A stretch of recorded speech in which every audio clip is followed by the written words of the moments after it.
Hello, my name is Eleni Pallas, and this is the Human-Centric Leading vlog. Today, we're going to talk about mindsets. This is an essential part of life. So in order to be a leader who leads from an authentic space, meaning what you think and what you feel and what you do is aligned with your values and with the things that you want to create, what you intend to create, you become more effective. Now, in most cases, a lot of people talk about behavioral modification. Let's change your behavior. If you eat too much, well, change what you eat first. So instead of chips, eat celery and slowly you'll improve. Or if you talk too much in a meeting, hold yourself back so other people have a chance to speak.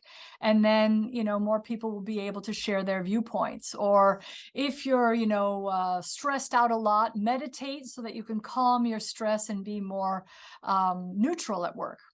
And we've focused on the doing, right? And that's because of the legacy industrial model of what it means to be human. And you can look at another video about that. What are the challenges of the workplace, where we talked about the magnificent compression machine, which is based on the thought that humans are only as good as our very latest and visual or visible achievement. So what we do and what we think matters.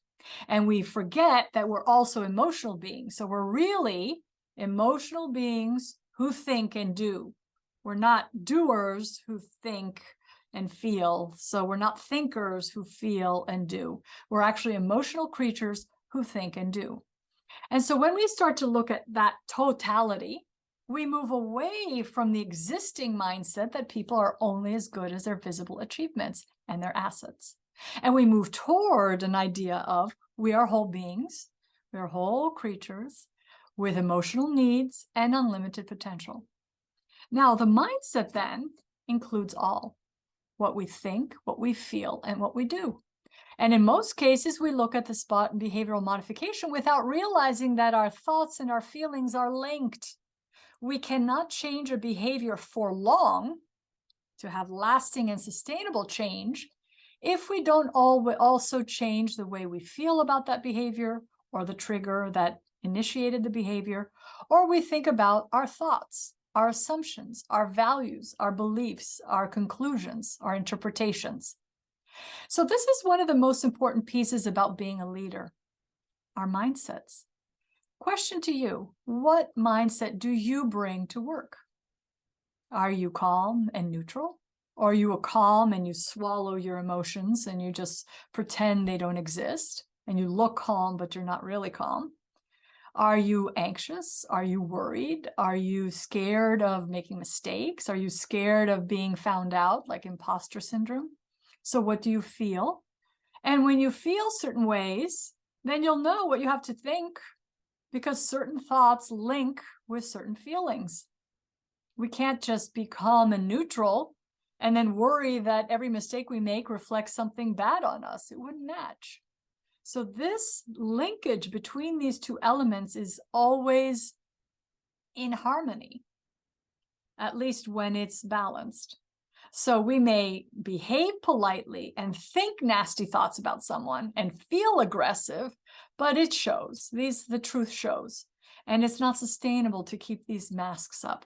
So when people talk about authentic leadership or being honest, it means really being the mindset that you are. Don't pretend to be one thing when you're another.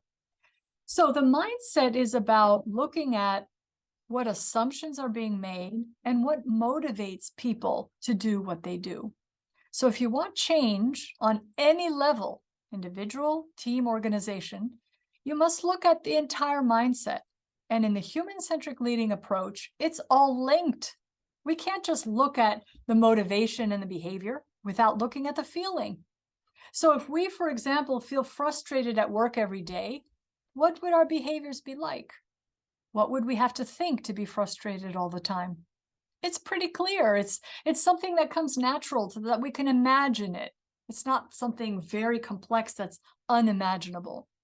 So if we're always frustrated, the thought has to be, I want this, I'm getting that. Frustration has logic. Emotions have formulas. And so if I want this and I'm getting that, I get frustrated. And when I'm frustrated, maybe I react. Maybe I'm a little harsh. Maybe I'm curt. Maybe I use bully behavior to get what I want. Maybe I try to control what's happening. But I will do something if I'm frustrated.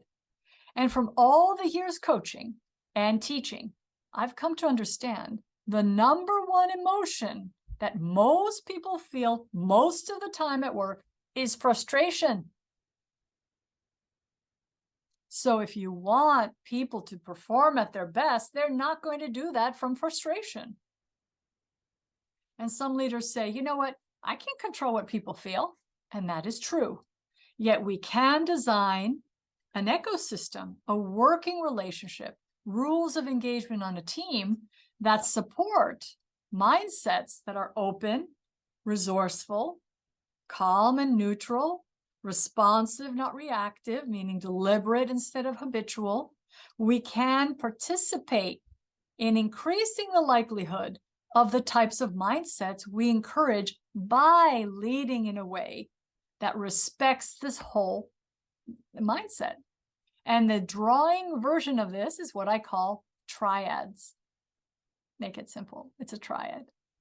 So the triads we bring to work reflect how we feel about work, how we feel about our work, how we feel about the environment and our colleagues and bosses, et cetera, and clients.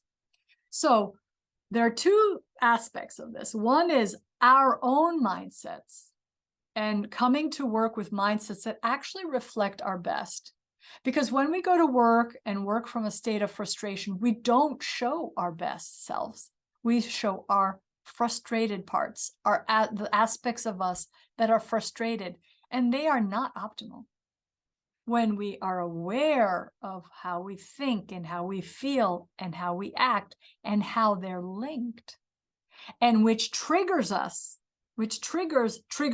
into either behaving a way that's unresourceful, but we do it, or feeling or thinking away in ways that are often habitual.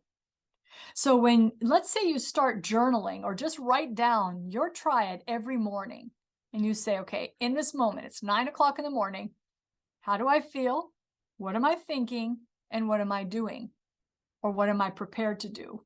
And you'll start to be able to see patterns in your behavior. And your thinking patterns and your emotional patterns. And if you do that for a week and you're frustrated and reactive and annoyed and agitated, and you're thinking like everything has to get done or else, you can imagine that you're not having fun at work. So the workplace experience is not positive or enriching. And you're heading toward burnout because that type of mindset is not sustainable and linked with health and wellness and performance. That's impressive. So when you start to get to know yourself, and you're fair in the sense that you do not judge yourself, you just look at it as data and you say, okay. Then you start to say, well, how do I want to feel at work? How do I want to think? What do I want to do? And then you start building your mindset. And that's how you become aware of what is happening inside you. Because a mindset is like the internal architecture of the human experience. We can use different words for these, but it's basically that's what we have inside of us. And so when we start to know how we're built, how we've been designed, we can start to see unconscious biases. We can start to see assumptions we picked up from other people in our families, our society, any authority figures in our youth, teachers and community leaders, even influencers in the media. And so we start to realize that we humans are context-based. Our context affects us, right? It's nature and nurture. So we're born pure, whole, and complete. And then we're educated and socialized in certain ways that focus our attention towards certain things. And as you can listen to in other videos, we are focused toward looking at the external world. What do people think of me? Am I doing well in this environment? Am I getting promoted faster than my colleagues? Am I considered smart, valuable, intelligent, capable? It's looking outwardly and they say, oh, they think I'm good, I think I'm good. And what's more important is, do you think you're good? Do you think you're smart? Are you satisfied with the IQ you have? And labor economists and different types of other economists say you can develop your IQ by learning, by reading, by exploring. So you can always grow and develop. But even if you couldn't, could you be happy with your IQ? Could you just do the best you can from it, like squeeze it for all the value it can give you? And be clever, be deliberate, be responsive, be strategic. So there are a lot of ways to be. And when you start to design or draw the triad that reflects your best, you can always know, am I in that triad or not? And we'll often shift back to old habits, especially when we're stressed, we're tired, we're pressured, we're overwhelmed, we're frustrated, we're agitated, we're anything. Even looking at the news for 10 minutes can make us feel unresourceful. So we can start to realize that we have lots of triads and we can choose them.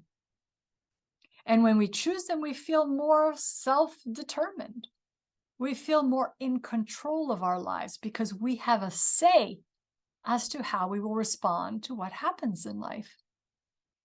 So mindsets are the key to any change that lasts. It's the key to transformation. It's the key to self-determination and self-leadership. And it's the key to leading others and leading change. So imagine you did do this survey, one question survey. How do you feel most of the time, most of the days at work? And you can even say top 3. And you gain information and you can learn very quickly, are people in resourceful states of being? And if they're not, it can be a discussion. So what are we assuming? What are we thinking? How do we see work? What is blocking us? How do we behave? Are we feeling resourceful, which is not a feeling, but we use that frequently? Are we feeling open and trusting and, curious and ready for challenges? So we start to have a conversation instead of saying that person's performing poorly. Well, start the punishment. Why were you late? Why this? Why? When we're missing the whole point of their humanity. So our humanity sits in this mindset, our totality, including feelings and emotions, when those have been excluded for the last several hundreds of years. So now we're looking at more people want to feel balanced at work. They don't want to get burned out. They want to have a balance. And so suddenly mental health has become an issue in the workplace. Why? Because our workplaces are designed to burn out. And people are saying, I'm sick of that, especially post-COVID, when we all realize how fragile our lives are, and how easy it is to get into an illness that we might not recover from, either with long COVID or pass away. So we're becoming more aware of, wow, our lives are fragile, so we better be doing things we care about, at least not drive ourselves to burnout or maintain the burnout and just work from burnout and burnout and burnout until we get sick. So that's why mental health has come into the workplace, because it was never there, and it's part of humanity. So if we want to create human-centric teams or team interactions, team cultures, organizational cultures, we need to bring back the entire human self. It happens with the mindsets. It doesn't have to be complex. It has to be respectful that humans happen to have logic and emotions, intuition, senses, and think, feel, and do. And we are feeling creatures. We are emotional creatures who think and do. Whereas in the last several hundred years, we assume we're thinking beings who feel and do. And that's been proven by neuroscientists who do scans on the brain, all kinds of chemists, biologists, psychologists. It's been proven that we're emotional beings who think. So if that's the case, now we learn that from science, and we're seeing more and more demand for mental health support, for better work environments. This is the key. And this is the simplest way to create change that's sustainable, that lasts, instead of train everyone with something and then they forget it because, oh, it's about behavior. Change your behavior. That doesn't work. It doesn't stick. We have to say, if I change my behavior, who do I have to become? I have to think differently and feel differently. Does that resonate with me? Do I respect that? Does it align with my values?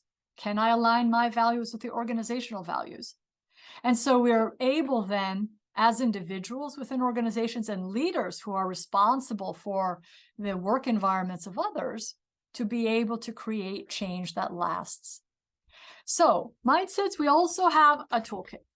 So this toolkit I created with extreme care, and it has all kinds of, I'll just show you here if you can see it, all kinds of examples and case studies and images to help you understand why mindsets are useful, as we talked about today, how to change your own, how to document your own using a triad, how to work toward your highest self or the most effective mindset of you that reflects your best self, what to do when you loop back to unresourceful habits and you're like, ooh, I caught myself. I was reacting, I was yelling, or I was speaking with an elevated tone. That could have created stress and tension. Let me go back, calm myself down. There are other tools in human-centric leading to help you, and I'll talk about one in each video, as well as how to use them. And you start to learn through the toolkit and learn through these videos, learn through courses, how to be masterful of your mindsets.